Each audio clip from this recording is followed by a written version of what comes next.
ನಾರಾಯಣಂ ನಿಖಿಲಪೂರ್ಣಗುಣೈಕದೇಹಂ ನಿರ್ದೋಷಮಾಪ್ಯಗಮಪ್ಯಖಿಲೇಷು ವಾಕ್ಯೈಃ ಅಸ್ಯೋದ್ಭವಾದಿದಮಶೇಷವಿಶೇಷತೋಪಿ ವಂದ್ಯಂ ಸದಾ ಪ್ರಿಯತಮಂ ಸಂನಮಾಮಿ. ಕೃಷ್ಣಾಯ ವಾಸುದೇವಾಯ ಹರಯೇ ಪರಮಾತ್ಮನೇ ಪ್ರಣತಃ ಕ್ಲೇಶನಾಶಾಯ ಗೋವಿಂದಾಯ ನಮೋ ನಮಃ. ಅಭ್ರಮಂ ಭಂಗರಹಿತಂ ಅಜಡಂ ವಿಮಲಂ ಸದಾ ಆನಂದತೀರ್ಥಮತುರಂ ಭಜೇತಾಪತ್ರಯಾಪಹಂ.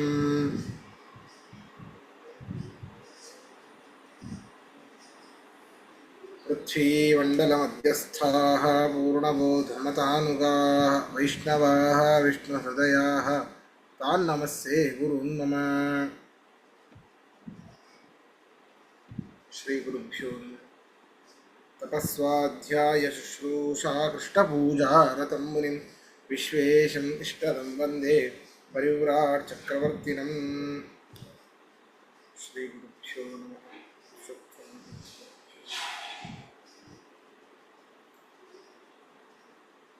16ನೇ ಶ್ಲೋಕ ಆಗ್ಬೇಕಲ್ಲ? ಹೇಳಿದ್ರಿ 16, ಬೇಕಾದ್ರೆ ಎಕ್ಸ್ಪ್ಲೇನ್ ಮಾಡಬಹುದು ಇನ್ನೊಮ್ಮೆ. 16 ಆಯ್ತು. ಸರಿ ಸರಿ. 16ರಲ್ಲಿ ಸಾತ್ವಿಕ ಒಂದು ಫಲದಿಂದ ಸಾತ್ವಿಕ ಕರ್ಮವನ್ನು ಮಾಡಿ ಸತ್ವ ಗುಣಯುಕ್ತವಾದ ಕರ್ಮವನ್ನು ಮಾಡಿ ಅವನು ದೇಹವನ್ನು ಬಿಟ್ಟಾಗ ಅಥವಾ ಆ ಒಬ್ಬ ಏನು ದೇಹವನ್ನು ಬಿಟ್ಟು ಸಾತ್ವಿಕರ ಕುಲದಲ್ಲಿ ಹುಟ್ಟಿರ್ತಾನೋ, ಜ್ಞಾನಿಗಳ ಕುಲದಲ್ಲಿ ಏನು ಹುಟ್ಟಿರ್ತಾನೋ ಅವನು ಆಚರಿಸಿದಂತಹ ಸಾತ್ವಿಕವಾದ ಕರ್ಮಕ್ಕೆ ಫಲ ಏನು ಅಂತಂದರೆ ದುಃಖ ಮಿಶ್ರಿತವಲ್ಲದ ಸುಖ, ಬರೀ ಸುಖವನ್ನೇ ಅವನು ಅನುಭವಿಸ್ತಾನೆ. ರಜಸಸ್ತು ಫಲಂ ದುಃಖಂ. ರಾಜಸ ಕರ್ಮಕ್ಕೆ ದುಃಖ ಮಿಶ್ರಿತವಾದ ಸುಖ ಫಲ, ಬರೀ ದುಃಖ ಸಿಗತ್ತೆ ಅಂತಲ್ಲ, ದುಃಖ ಮಿಶ್ರಿತವಾದ ಸುಖ. ತಮಸಃ ಅಜ್ಞಾನಂ ಫಲಂ. ತಾಮಸ ಕರ್ಮಕ್ಕೆ ಅಜ್ಞಾನವೇ ಫಲ ಎಂಬುದಾಗಿ ಒಂದು ಶ್ಲೋಕದಲ್ಲಿ ಹೇಳಿದ್ದು. ಈಗ ಸತ್ವಗುಣದಿಂದ ನಮ್ಮಲ್ಲಿ ಇನ್ಯಾವ ಯಾವ ಗುಣಗಳು ಬರ್ತವೆ ಅಂತ, ಇದು ಪ್ರಕೃತಿ ಗುಣ, ಸತ್ವ ರಜಸ್ಸು ತಮಸ್ಸು. ನಮ್ಮಲ್ಲಿ ಇನ್ನೂ ಕೂಡ ಈ ಅರಿಷಡ್ವರ್ಗಗಳಲ್ಲಿ ಯಾವುದ್ಯಾವುದು ಬರ್ತದೆ, ಆತ್ಮನ ಗುಣ ಯಾವುದ್ಯಾವುದು ಇದೆ, ಅದು ಯಾವಾಗ ಅಭಿವ್ಯಕ್ತವಾಗತ್ತೆ ಅನ್ನೋದನ್ನು 17ನೇ ಶ್ಲೋಕದಲ್ಲಿ ಹೇಳ್ತಾ ಇದ್ದಾರೆ. ಸತ್ವಾತ್ ಸಂಜಾಯತೆ ಜ್ಞಾನಂ ರಜಸೋ ಲೋಭ ಏವ ಚ ಪ್ರಮಾದಮೋಹೌ ತಮಸೋ ಭವತೋ ಜ್ಞಾನಮೇವ ಚ. ಸತ್ವಗುಣದಿಂದಾಗಿ ಯಾವುದು ಶ್ರೇಷ್ಠವಾದ ತತ್ವ, ಯಾವುದು ಅತ್ಯಂತ ಕನಿಷ್ಠವಾದ ತತ್ವ. ಜೀವಿಗಳೆಲ್ಲ ಕನಿಷ್ಠರು, ದೇವತೆಗಳೆಲ್ಲ ಮಧ್ಯಮರು, ಸರ್ವೋತ್ತಮನಾದವನು ಪರನಾದವನು ಪರಮಾತ್ಮ ಒಬ್ಬನೇ ಎಂಬುದಾಗಿ ಪರಾಪರ ತತ್ವಗಳ ಜ್ಞಾನ ಉಂಟಾಗುತ್ತೆ. ನೋಡಿ, ಜ್ಞಾನ ಆತ್ಮನ ಗುಣ. ಈ ಒಂದು ಗುಣ ಆತ್ಮನಲ್ಲಿ ಸ್ವರೂಪಭೂತವಾದದ್ದು, ಆದರೆ ಅದು ಮುಚ್ಚಿ ಹೋಗಿದೆ. ಸತ್ವಗುಣದಿಂದ ಆ ಒಂದು ಜ್ಞಾನ ಮತ್ತೆ ಅಭಿವ್ಯಕ್ತವಾಗತ್ತೆ. ಸತ್ವಾತ್ ಸಂಜಾಯತೆ ಜ್ಞಾನಂ ರಜಸಃ ಲೋಭ ಏವ ಚ. ಯಾವುದರ ಲೋಭ? ರಜೋಗುಣದಿಂದ ಅನಿತ್ಯವಾದ ಸುಖದಲ್ಲಿ ಲೋಭ, ಅನಿತ್ಯವಾದ ಲೋಕಗಳಲ್ಲಿ ಲೋಭ. ಸ್ವರ್ಗ ಸಿಕ್ಕರೆ ಸಾಕು ಎಂಬುದಾಗಿ.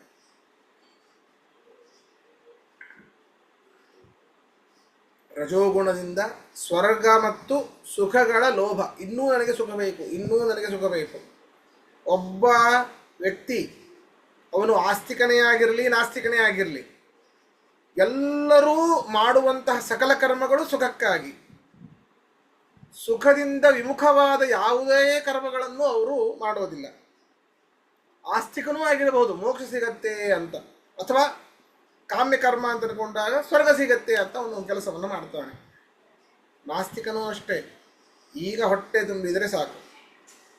ಜ್ಞಾನಿಗಳೂ ಅಜ್ಞಾನಿಗಳು ಮಾಡುವಂತಹ ಒಂದೇ ಕ್ರಿಯೆಗೆ ಬೇರೆ ಬೇರೆ ಫಲ. ಜ್ಞಾನಿಗಳು ಊಟ ಮಾಡ್ತಾರೆ, ಅಜ್ಞಾನಿಗಳು ಊಟ ಮಾಡ್ತಾರೆ. ಆದರೆ ಜ್ಞಾನಿಗಳು ನನ್ನ ಉದರದಲ್ಲಿ ಇರುವಂತಹ ವೈಶ್ವಾನರ ಎಂಬ ಅಗ್ನಿಗೆ ನಾನು ಆಹುತಿ ಕೊಡ್ತಾ ಇದ್ದೇನೆ ಎನ್ನುವಂತಹ ಅನುಸಂಧಾನದಿಂದ ಅವರು ಭೋಜನ ಮಾಡ್ತಾರೆ. ಅಜ್ಞಾನಿಗಳು ಹೊಟ್ಟೆ ತುಂಬಬೇಕಪ್ಪ, ಹಸಿವಾಗಿದೆ, ಹೊಟ್ಟೆ ತುಂಬಿಸ್ಬೇಕು ಎನ್ನುವಂತಹ ಒಂದು ಭಾವನೆಯಿಂದ ಊಟ ಮಾಡ್ತಾರೆ. ಅವರಿಗೆ ಬೇರೆ ಬೇರೆಯೇ ಫಲ. ಅನುಸಂಧಾನ ಬಹಳ ಮುಖ್ಯ. ಹಾಗೆ ಇಲ್ಲಿ ಸ್ವರ್ಗಾದಿಗಳು ಬೇಕು, ಸುಖ ಬೇಕು, ಎಲ್ಲರೂ ಕೂಡ ಸುಖದ ಹಿಂದೆಯೇ ಓಡ್ತಾ ಇದ್ದಾರೆ. ಅದರ ಒಂದು ಲೋಭ ಉಂಟಾಗತ್ತೆ.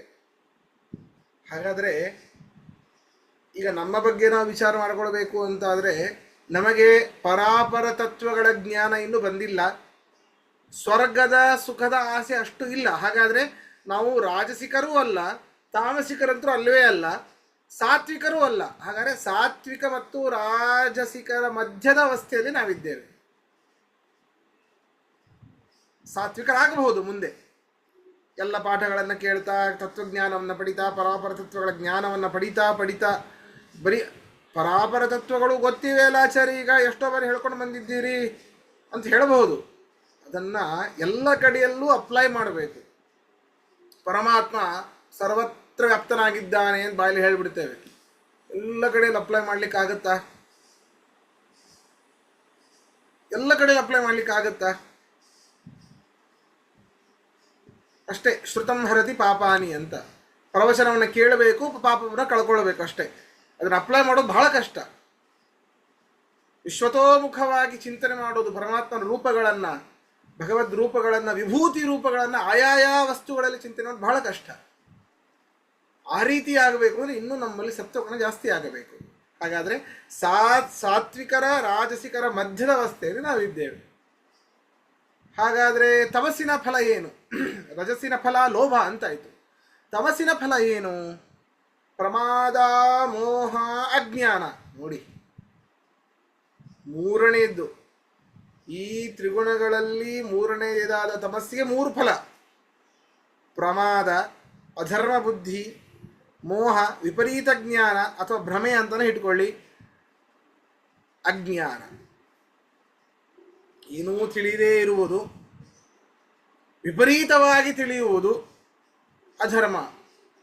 ಯಾವುದು ಧರ್ಮವೋ ಅದರಲ್ಲಿ ಮನಸ್ಸು ಆಗದೇ ಇರುವಂಥದ್ದು, ಬರೀ ಅಧರ್ಮದಲ್ಲಿಯೇ ಮನಸ್ಸು.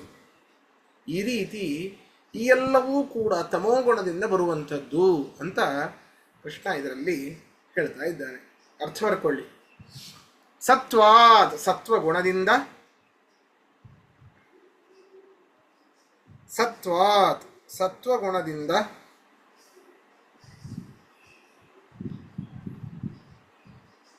ಜ್ಞಾನಂ ಸಂಜಾಯತೆ, ಜ್ಞಾನಂ ಸಂಜಾಯತೆ, ಪರಾಪರ ತತ್ವಗಳ ಜ್ಞಾನ ಉಂಟಾಗುತ್ತದೆ,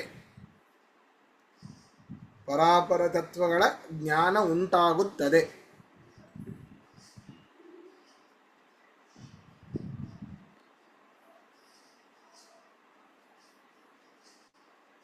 ರಜಸಃ ಲೋಭಃ ಏವ ಚ ಸಂಜಾಯತೆ. ರಜಸಃ ರಜೋಗುಣದಿಂದ, ರಜಸಃ ರಜೋಗುಣದಿಂದ ಲೋಭಃ ಏವ, ಸ್ವರ್ಗಾದಿ ಸುಖಗಳ ಲೋಭವು ಸಂಜಾಯತೆ ಉಂಟಾಗುತ್ತದೆ.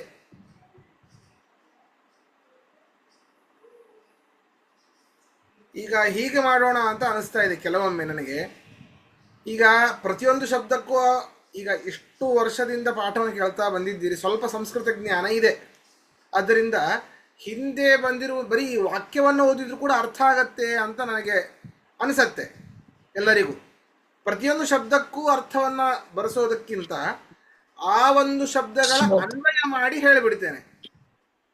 ಸರಿನಾ? ಬರೀ ಸಂಸ್ಕೃತ ಶಬ್ದಗಳನ್ನು ಬರ್ಕೊಂಡ್ರೆ ಸಾಕು ಅಂತ ನೀವು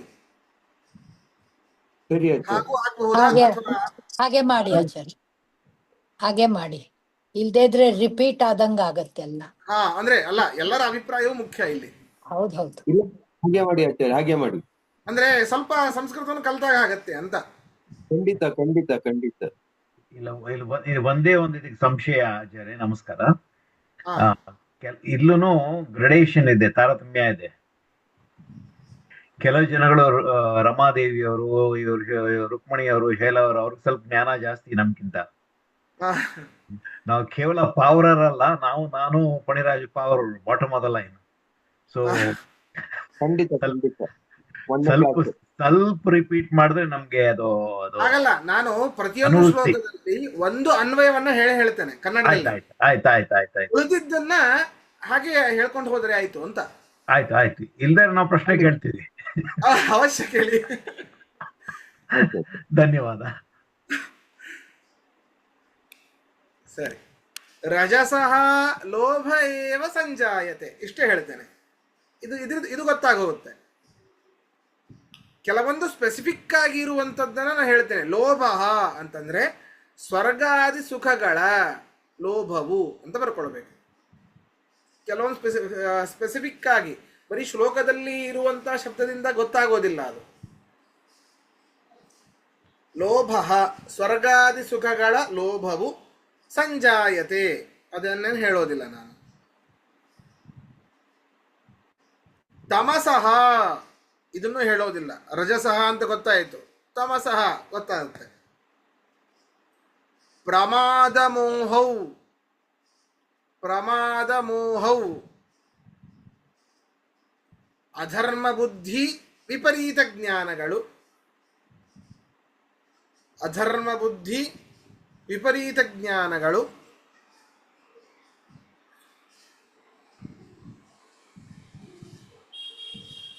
ಭವತಃ ಆಗಿಯೇ ಆಗುತ್ತದೆ, ಭವತಃ ಆಗಿಯೇ ಆಗುತ್ತದೆ. ಅಜ್ಞಾನಮೇವಚ, ಅಜ್ಞಾನಮೇವಚ, ಅಜ್ಞಾನವೂ ಕೂಡ, ಅಜ್ಞಾನವೂ ಕೂಡ.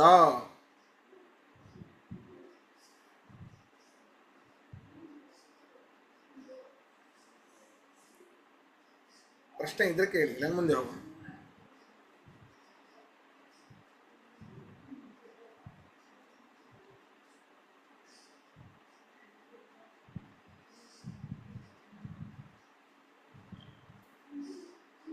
ಸರಿ, ಮುಂದೆ ಹೋಗೋಣ. ಊರ್ಧ್ವಂ ಗಚ್ಚಂತಿ ಸತ್ವಸ್ಥಾಃ ಮಧ್ಯೆ ತಿಷ್ಟಂತಿ ರಾಜಸಾಃ ಜಘನ್ಯಗುಣವೃತ್ತಿಸ್ಥಾಃ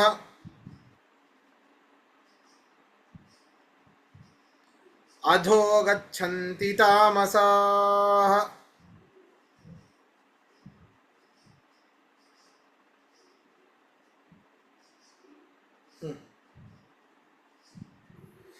ನೋಡಿ, ಸತ್ವಸ್ಥಾಃ ಸಾತ್ವಿಕರು ಜ್ಞಾನದಿಂದಾಗಿ ಮೇಲೆ ಮೇಲೆ ಮೇಲೆ ಮೇಲೆ ಹೋಗ್ತಾರೆ.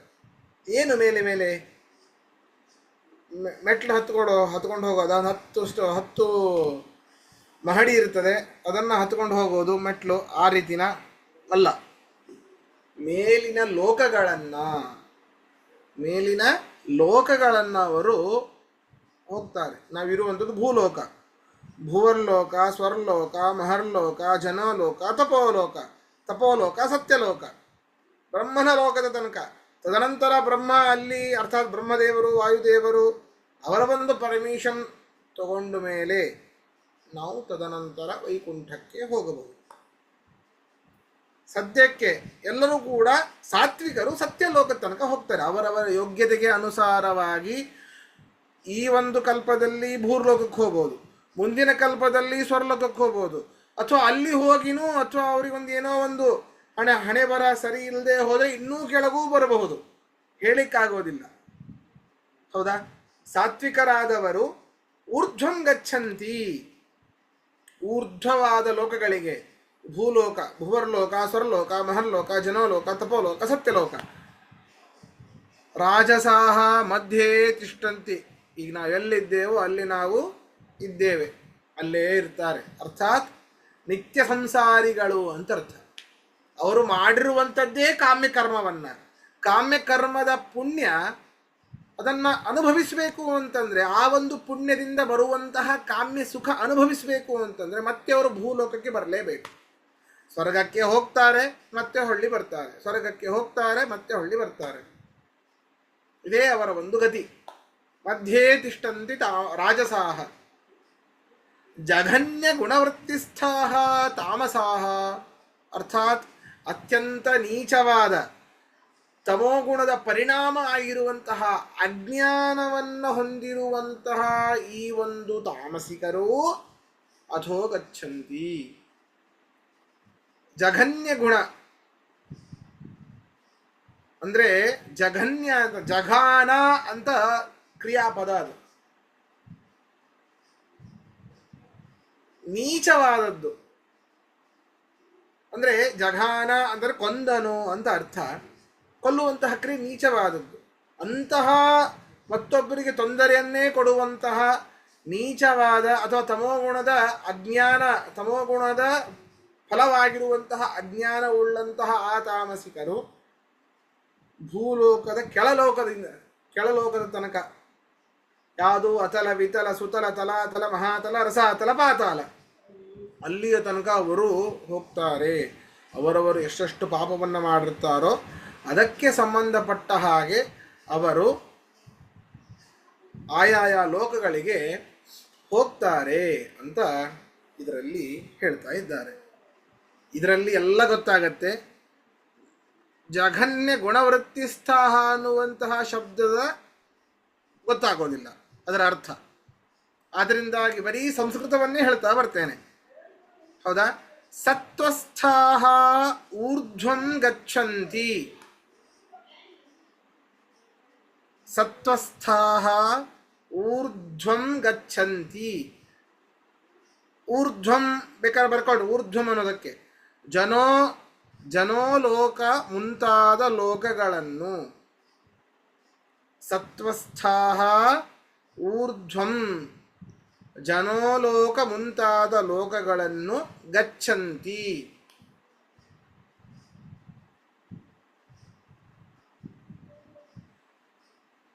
ಇನ್ನು ಅರ್ಥ ಹೇಳಬೇಕಾ ಇದಕ್ಕೆ? ಬೇಡ ಅಲ್ಲ, ಸಾಕಲ್ಲ, ಸ್ವಲ್ಪ ತಲೆ ಕೆಲಸ ಕೊಡೋಣ ಅಂತ, ಸಂಸ್ಕೃತ ಇರಲಿ ಅಂತ. ಆಚಾರ್ಯ ಅರ್ಥ ಆಯ್ತು, ನನ್ಗೆ ಅರ್ಥ ಆಯ್ತು, ವಾಕ್ಯಗಳಿಗೆ ಅರ್ಥ ಆಗತ್ತೆ. ಸರಿ. ರಾಜಸಾಹ ಮಧ್ಯೆ ತಿಷ್ಠಂತಿ, ರಾಜಸಾಹ ಮಧ್ಯೆ ಭೂಲೋಕದಲ್ಲಿ ಅಥವಾ ಸ್ವರ್ಗಾದಿಗಳನ್ನು ಅಂತ ಬರ್ಕೊಳ್ಳಿ. ರಾಜಸಾಹ ಮಧ್ಯೆ ಸ್ವರ್ಗಾದಿಗಳನ್ನು ತಿಷ್ಠಂತಿ ಹೊಂದುತ್ತಾರೆ.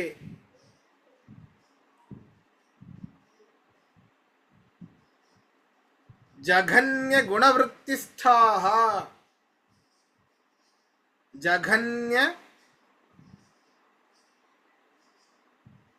ಗುಣವೃತ್ತಿಸ್ಥಾಹ ನೀಚವಾದ ತಮೋಗುಣದ ಪರಿಣಾಮವಾದ, ನೀಚವಾದ ತಮೋಗುಣದ ಪರಿಣಾಮವಾದ ಅಜ್ಞಾನವನ್ನು, ನೀಚವಾದ ತಮೋಗುಣದ ಪರಿಣಾಮವಾದ ಅಜ್ಞಾನವನ್ನು ಹೊಂದಿರುವ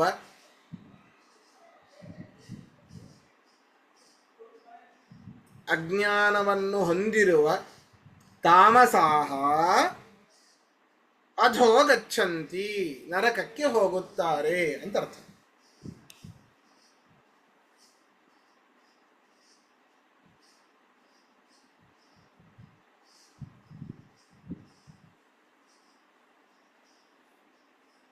ಒಂದು ಪ್ರಶ್ನೆ ಕೇಳ್ಬೋದಾ ಆಚಾರ್ಯ? ಹಾ ಹಾ ಕೇಳಿ. ಇದು ಸೂಕ್ಷ್ಮ ಪ್ರಶ್ನೆ. ನೀವು ಹೇಳಿದ್ರಿ ಆದ್ರೆ ಕ್ಲಿಯರ್ ಆಗಿಲ್ಲ. ಹಾ ಇದು ನಂದು ಅರ್ಥ ಮಾಡ್ಕೊಂಡಿರೋದು. ನೀವು ಜನೋಲೋಕ ತನಕನೇ ಹೋದ್ರಿ, ಹ್ಮ್ ಅದ್ ಬಿಟ್ಬಿಡೋಣ. ಬ್ರಹ್ಮಲೋಕ ಬರೀ ಉತ್ತಮಾಧಿಕಾರಿಗಳು ಸಿಗತ್ತೆ. ಬ್ರಹ್ಮಲೋಕ ಸಿಕ್ಕಿದಾಗ ನೀವು ಚತುರ್ಮುಖ ಜೊತೆಗೆ ಇರ್ತೀರಿ. ಆ ಹೌದು ಕಲ್ಪ ಮುಗಿದಾದ್ಮೇಲೆ ನೀವು ಮುಂದೆ ನಿಮ್ಗೆ ಮುಕ್ತಿ. ಹೌದೌದು. ಅದು ಸಿಗೋದು ಬಹಳ ಕಡಿಮೆ, ಬಹಳ ದುರ್ಲಭ. ಹ್ಮ್ ಸೊ ಅಲ್ಲಿ ನೀವು ವೇಟಿಂಗ್ ರೂಮ್ ನಲ್ಲಿ ಕೂತಿರ್ಬೇಕು. ಆಮೇಲೆ ಹೌದು ಇದು ಪ್ಲೇನ್ ಬಂದ್ಮೇಲೆ ಹತ್ಕೊಂಡು ಹೋಗ್ಬೋದು, ಗಾಡಿ ಬಂದ್ಮೇಲೆ ಹತ್ಕೊಂಡು ಹೋಗ್ಬೋದು. ಅಷ್ಟಂಕ ನೀವು ಅಲ್ಲಿ ತಪ ಜಪ ಮಾಡ್ಕೋತ ಕೂತಿರ್ತೀರಿ. ಆದ್ರೆ ನಿಮ್ಗೆ ಮುಕ್ತಿ ಕಟ್ಟಿರೋದು ಮುಕ್ತಿ ಹೌದು ಸಿಕ್ ಹೌದು. ಅದು ಅಲ್ಲಿ ತನಕ ತಲುಪಿದ್ರೆ. ಇಲ್ದರೆ ಹಿಂಗೇನು ಗುಂಡಕ್ಕೆ ತಿರುಗ್ತಾ ಇರ್ಬೇಕು. ದೇವಯಾನ ಪಿತೃಯಾನ. ಹಾ ಸ್ವರ್ಗ ಮತ್ತೆ ನರಕ ಅದು ಒಂದು ವೆಕೇಶನ್ ತರ. ಸ್ವರ್ಗ ಮಾಡ್ಕೊಂಡಿದ್ರೆ ನೀವು ಒಳ್ಳೆ ತೀರ್ಥಯಾತ್ರೆ ಆಗತ್ತೆ, ದರ್ಶನ ಆಗತ್ತೆ, ಎಲ್ಲ ಚಂದ ಆಗತ್ತೆ, ಎಲ್ಲ ಚೆನ್ನಾಗಿರುತ್ತೆ. ನರಕ ಅಂದ್ರೆ ನೀವೆಲ್ಲೋ ಯಾರ್ದೋ ಪಾಕೆಟ್ ಕಟ್ ಮಾಡ್ತೀರಿ, ಯಾರಿಗೋ ಅಧರ್ಮ ಮಾಡ್ತೀರಿ, ಅದಕ್ಕೆ ಸಫರ್ ಮಾಡ್ತೀರಿ ನೀವು. ಅದು ಮತ್ತೆ ವಾಪಸ್ ಬರ್ಬೇಕು ಭೂಲೋಕಕ್ಕೆ ಅನ್ಭೋಗ್ಸೋಕೆ. ಹೌದು ಹೌದು. ಅಷ್ಟೇ. ಧನ್ಯವಾದ. ನಮಗೆ ಎರಡು ವಿರುದ್ಧವಾದ ಲೋಕಗಳು ಅಂತಂದ್ರೆ, ಒಂದು ಮೋಕ್ಷ, ಒಂದು ಅಂಧನ್ ತಮಸ್ಸು. ಮೋಕ್ಷಕ್ಕೆ ಹೋದವರು ವಾಪಸ್ ಬರೋದಿಲ್ಲ, ಅಂಧನ್ ತಮಸ್ಸಿಗೆ ಹೋದವರು ವಾಪಸ್ ಬರೋದಿಲ್ಲ. ಮೋಕ್ಷಕ್ಕೆ ಹೋದವರಿಗೆ ಬರೀ ಸುಖ, ಅಂಧನ್ ತಮಸ್ಸಿಗೆ ಹೋದವರಿಗೆ ಬರೀ ದುಃಖ. ಆಚಾರ್ಯ, ಅಂಧನ್ ತಮಸ್ಸು ಪಾತಾಳಕ್ಕಿಂತ ಕೆಳಗಡೆನಾ? ಓ ಹೌದೌದು. ಪಾತಾಳ, ನರಕ, ಆಮೇಲೆ ಅಂಧನ್ ತಮಸ್ಸು. ಅಂಧನ್ ತಮಸ್ಸಲ್ಲೂ ರೌರವ, ಕುಂಭೀಪಾಕ ಅಂತ ಅನೇಕ ಅದರಲ್ಲೂ ಇವೆ. ಸರಿನಾ? ಹ್ಮ್ ಈಗ ಹೇಗೆ ಮೋಕ್ಷದಲ್ಲಿ ಸಾರೂಪ್ಯ, ಸಾಯುಜ್ಯ, ಸಹಭೋಗ ಅಂತಿವೇನೋ, ಹಾಗೆ ಅಂಧನ್ ತಮಸ್ಸಲ್ಲೂ ಇದೆ. ಬೇರೆ ಬೇರೆ ಗ್ರೇಡ್ ಇದೆ. ಹಾ ಬೇರೆ ಬೇರೆ ಗ್ರೇಡ್ಸ್, ಪದವಿಗಳು. ಬಟ್ ಒಂದ್ಸಲಿ ಗೇಟ್ ಒಳಗೆ ಹೋದ್ರೆ ಅಂಧನ್ ತಮಸ್ಸಿಂದ ವಾಪಸ್ ಬರಲ್ಲ. ಬರೀ ಎಂಟ್ರಿ ಇದೆ, ಎಕ್ಸಿಟ್ ಇಲ್ಲೇ ಇಲ್ಲ. ಎಕ್ಸಿಟ್ ಇಲ್ಲ. ಬರೀ ದುಃಖಮಯವಾದದ್ದಲ್ಲಿ. ಹ್ಮ್ ಗರುಡ ಪುರಾಣದಲ್ಲಿ ಬರುತ್ತೆ. ಏನು ಶ್ರೀಕಾಂತ್ ಅವರೇ? ಅಂಧ ತಮಸ್ಸದ ವಿವರಣೆ ಎಲ್ಲ ಗರುಡ ಪುರಾಣದಲ್ಲಿ ಬರುತ್ತೆ. ಹೌದೌದು. ಆಗಾಗ ಅದು ಎಲ್ಲರೂ ಹೇಳ್ತಿರ್ತಾರೆ ಮನೆಯಲ್ಲಿ ದೊಡ್ಡವರು, ಈ ಗರುಡ ಪುರಾಣ ಓದಬಾರ್ದು, ಯಾರಾದರೂ ಹೋದಾಗ ಮಾತ್ರ ಓದಬೇಕು ಅಂತ. ಹಾಗಾದ್ರೆ ಓದಬೇಕು ಅಂದ್ರೆ ಯಾರಾದರೂ ಹೋಗಿರ್ಲೇಬೇಕು. ಹಾಗಾದ್ರೆ ಹೇಳೋದು ಹೇಗೆ ನಾವು ಮತ್ತೊಬ್ಬರಿಗೆ? ಯಾರಾದರೂ ಹೋಗಬೇಕು, ಅವಾಗ ನಾವು ಓದಬೇಕು, ಆಮೇಲೆ ಹೇಳಬೇಕು. ಹಾಗೇನಿಲ್ಲ. ಓದೋದು ಯಾವಾಗ ಬೇಕಾದರೂ ಓದಿ, ಅದಕ್ಕೆ ಯಾವ ನಿರ್ಬಂಧವೂ ಇಲ್ಲ. ಮುಖ್ಯವಾಗಿ ಅದನ್ನು ವಿಶೇಷವಾಗಿ ಹೇಗೆ ಈಗ ಒಬ್ಬರು ಆಚಾರ್ಯರನ್ನು ಕರೆಸಿ ಭಾಗವತ ಪುರಾಣ ಹೇಳಿಸಿದ ಹಾಗೆ, ರಾಮಾಯಣ ಹೇಳಿಸಿದ ಹಾಗೆ, ಮಹಾಭಾರತ ಹೇಳಿಸಿದ ಹಾಗೆ, ಹಾಗೆ ಗರುಡ ಪುರಾಣವನ್ನು ಹೇಳಿಸುವ ಹಾಗಿಲ್ಲ. ಅಷ್ಟೇ. ಓದ್ದೇನೆ ಹೇಳಲಿಕ್ಕೆ ಆಗತ್ತೆ, ಹೌದಾ? ಓದ್ಬೋದು, ಅದು ಯಾವ ತೊಂದರೆನೂ ಇಲ್ಲ. ತಿಳ್ಕೊಳ್ಳೇಬೇಕು, ವಿಶೇಷವಾಗಿ ತಿಳ್ಕೊಳ್ಬೇಕು ಅದರ ಬಗ್ಗೆ ನಾವು. ಆವಾಗ ನಾವು ಸರಿಯಾದ ಒಂದು ಮಾರ್ಗದಲ್ಲಿ ಹೋಗಲಿಕ್ಕೆ ಸಾಧ್ಯ. ಅದನ್ನು ತಿಳ್ಕೊಂಡಾಗ ಭಾಗವತ ಆನಂದಮಯವಾದದ್ದು, ಅದ್ಭುತವಾದ ಲೀಲೆಗಳನ್ನು ಹೇಳುತ್ತೆ, ಹೇಗೆ ಇರಬೇಕು ಅನ್ನೋದು ಹೇಳುತ್ತೆ. ಆದರೆ ಗರುಡ ಪುರಾಣ ಹೇಗೆ ಇರಬಾರ್ದು ಅನ್ನೋದನ್ನು ಹೇಳುತ್ತೆ. ಈ ರೀತಿ ಮಾಡಿದ್ರಿಂದಾಗಿ ಒಂದೊಂದು ಅಲ್ಲಿ ಇಂಚಿಂಚಿಗೂ ಪಾಪವನ್ನು ಹೇಳಿದ್ದಾರೆ. ಅಂತಹ ಕೆಲಸಗಳನ್ನು ನಾವು ಗೊತ್ತಿಲ್ಲದೆ ಎಷ್ಟೋ ಬಾರಿ ಮಾಡಿದ್ದೇವೆ. ಏನಾಗಲ್ಲ, ಅದೇನು ಸಣ್ಣ ತಪ್ಪೇ, ಸಣ್ಣದೇ ಆಗಲಿ ತಪ್ಪೇ ಅದು, ಅದಕ್ಕೂ ಇಂತಹ ಒಂದು ಶಿಕ್ಷೆ ಇದೆ, ಎಲ್ಲವೂ ಬಿಡಿ ಬಿಡಿಯಾಗಿ ಹೇಳಿದ್ದಾರಲ್ಲಿ. ಆದ್ದರಿಂದ ಹೇಗಿರಬೇಕು ಅಂದರೆ ಭಾಗವತ ಓದಬೇಕು. ಹೇಗೆ ಇರಬಾರದು, ನಮ್ಮ ಒಂದು ಊರ್ಧ್ವ ಗತಿಗೆ ಯಾವುದು ಪ್ರತಿಬಂಧಕವಾಗತ್ತೆ ನಮ್ಮ ನಡೆ ಅನ್ನೋದನ್ನು ಗರುಡ ಪುರಾಣ ಹೇಳುತ್ತೆ. ಅದರಿಂದ ಅದನ್ನು ಅವಶ್ಯವಾಗಿ ಓದಬೇಕು. ಸರಿ, ಹಿಂಗೆ ಹೋಗೋಣ. ನಾಣ್ಯಂ ಗುಣೇಭ್ಯ ಕರ್ತಾರಂ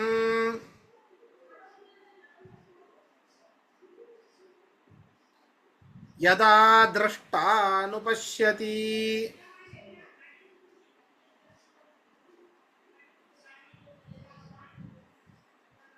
ಗುಣೇಭ್ಯಶ್ಚ ಪರಂ ವೇತ್ತಿ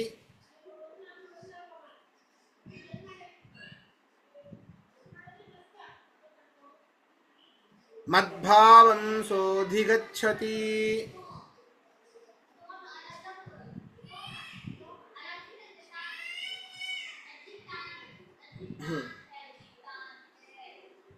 ನೋಡಿ, ನ ಅನ್ಯಂ ಗುಣೇಭ್ಯ ಕರ್ತಾರಂ ಯದಾ ದೃಷ್ಟಾನುಪಶ್ಯತಿ. ಜೀವ ಏನಿದ್ದಾನೆ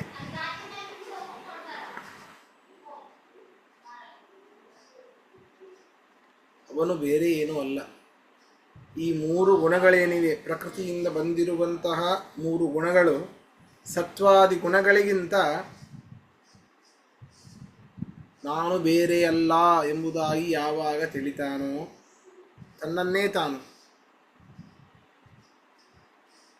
ಅರ್ಥಾತ್ ಇವುಗಳಲ್ಲಿ ಯಾವುದೋ ಒಂದಾಗಿ ನಾನು ಈಗ ಪರಿಣಾಮಿಯಾಗಿ ನಾನು ಇಲ್ಲಿದ್ದೇನೆ. ನಾವೆಲ್ಲವೂ ಕೂಡ ಪ್ರಕೃತಿಯಿಂದಲೇ ಬಂದವರು, ಸಾಕ್ಷಾತ್ ಪ್ರಕೃತಿಯಿಂದಲೇ ಬಂದವರಲ್ಲ, ಸತ್ವಾದಿ ಗುಣಗಳಿಂದ ನಾವು ಸೃಷ್ಟರಾದವರು. ನಾವು ಸತ್ವಗುಣದಿಂದ ಸೃಷ್ಟರಾಗಿದ್ದ ನಮ್ಮಲ್ಲಿ ಸಾತ್ವಿಕ ಗುಣ ಇರ್ತದೆ. ಈ ಮೂರೂ ಗುಣಗಳು ನಮ್ಮಲ್ಲಿ ಇವೆ, ಮೂರೂ ಗುಣಗಳಿಂದ ನಾವು ಸೃಷ್ಟರಾಗಿದ್ದೇವೆ. ಆದರೆ ಯಾವುದನ್ನು ಜಾಸ್ತಿ ಮಾಡ್ಕೊಳ್ತೇವೋ ಅದರ ಮೇಲೆ ಬಿಟ್ಟದಷ್ಟೇ.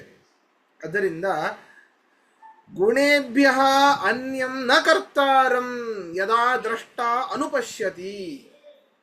ಯಾವಾಗ ಒಬ್ಬ ವ್ಯಕ್ತಿ ತನ್ನನ್ನು ತಾನು ಈ ಗುಣಗಳಿಗಿಂತ ನಾನು ಭಿನ್ನನಲ್ಲ ಎಂಬುದಾಗಿ ತಿಳಿದುಕೊಳ್ತಾನೋ,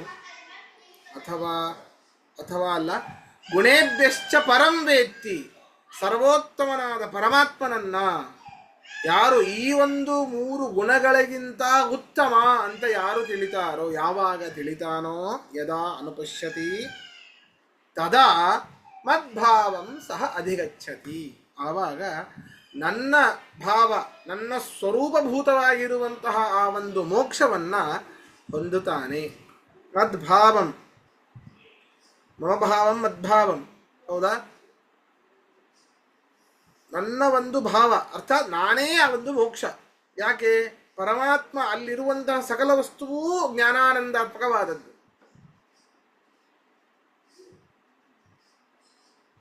ಆದ್ದರಿಂದ ಯಾರು ಈ ರೀತಿ ತನ್ನನ್ನು ತಾನು ತಿಳಿದುಕೊಳ್ತಾನೋ, ಯಾರು ಈ ಒಂದು ಗುಣಗಳಿಗಿಂತ ಪರಮಾತ್ಮ ಉತ್ತಮ ಅಂತ ತಿಳಿದುಕೊಳ್ತಾನೋ, ಆವಾಗ ಅವನು ಮೋಕ್ಷವನ್ನು ಹೊಂದುತ್ತಾನೆ ಅಂತ ಕೃಷ್ಣ ಇದರಲ್ಲಿ ಹೇಳ್ತಾ ಇದ್ದಾನೆ.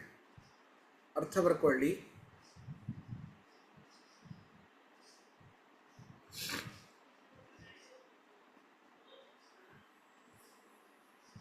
ದ್ರಷ್ಟ ಜೀವನು, ದ್ರಷ್ಟ ಜೀವನು,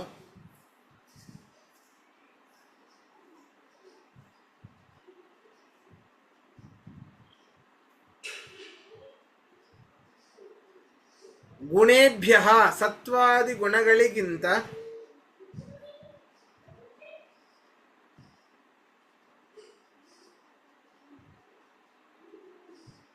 ಗುಣೇಭ್ಯ ಸತ್ವಾದಿ ಗುಣಗಳಿಗಿಂತ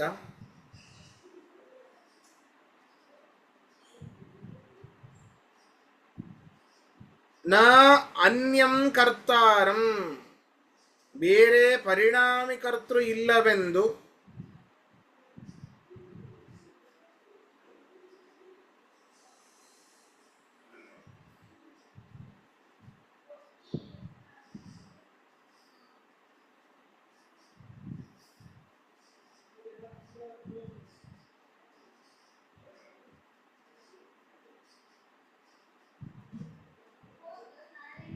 ಬೇರೆ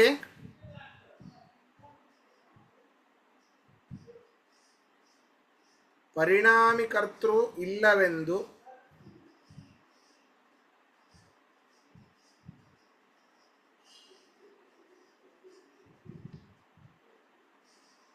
ಯದಾ ಯಾವಾಗ ಗುಣೇಭ್ಯಶ್ಚ ಗುಣಗಳಿಗಿಂತ, ಅರ್ಥಾತ್ ಈ ಸತ್ವಾದಿ ಗುಣಗಳಿಗಿಂತಲೇನೆ, ಗುಣೇಭ್ಯಶ್ಚ ಸತ್ವಾದಿ ಗುಣಗಳಿಗಿಂತ ಪರಂ ವೇತ್ತಿ ಉತ್ತಮನಾದ ಸ್ವತಂತ್ರನಾದ ಪರಮಾತ್ಮನನ್ನು ಶ್ರೇಷ್ಠ ಎಂದು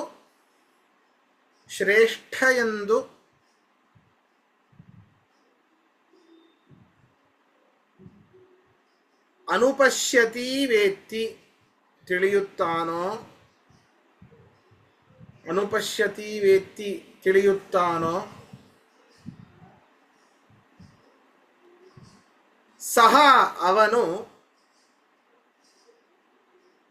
ಸಹ ಅವನು ಅರ್ಥಾತ್ ಆ ಜ್ಞಾನಿಯು ಅಂತ ಅರ್ಥ. ಸಹ ಆ ಜ್ಞಾನಿಯು ಮದ್ಭಾವಂ ಜ್ಞಾನಾನಂದಾತ್ಮಕವಾದ ಮೋಕ್ಷದ ಸ್ಥಿತಿಯನ್ನು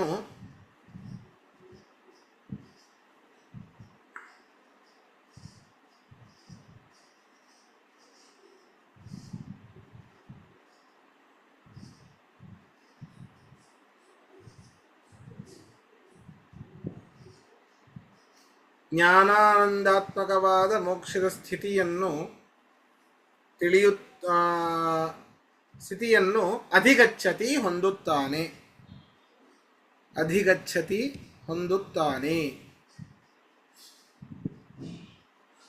ಪ್ರಶ್ನೆ ಇದ್ರೆ ಕೇಳಿ.